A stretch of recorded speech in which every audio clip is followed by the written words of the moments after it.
Amid continuous tensions with the United States and Israel, Iran has now introduced a new permit based transit system for vessels seeking passage through the Strait of Hormuz.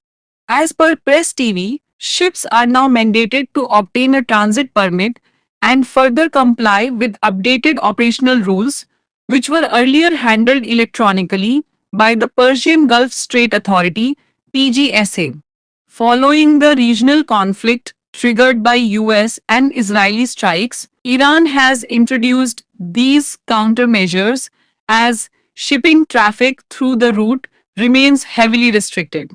On the other side, reports are coming that Iranian lawmakers are also reportedly considering legislation to formalize restrictions on vessels linked to the United States and Israel, while introducing toll charges for ships from countries considered non hostile.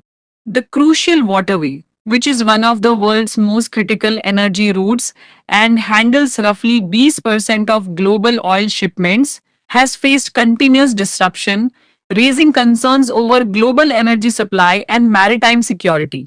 As negotiations with Tehran have failed, Donald Trump had announced a US naval escort initiative called Project Freedom to guide ships through the strait. However, the plan was later paused. Meanwhile, Iran's military command had warned of serious consequences and retaliation if there was any foreign military presence near the strait, particularly involving US forces. Iranian Parliament Speaker Mohammad Baghir Ghalibaf has accused the United States and its allies of threatening maritime security through what he described as blockade measures and ceasefire violations. Iran is also looking to counter the United States blockade through other means.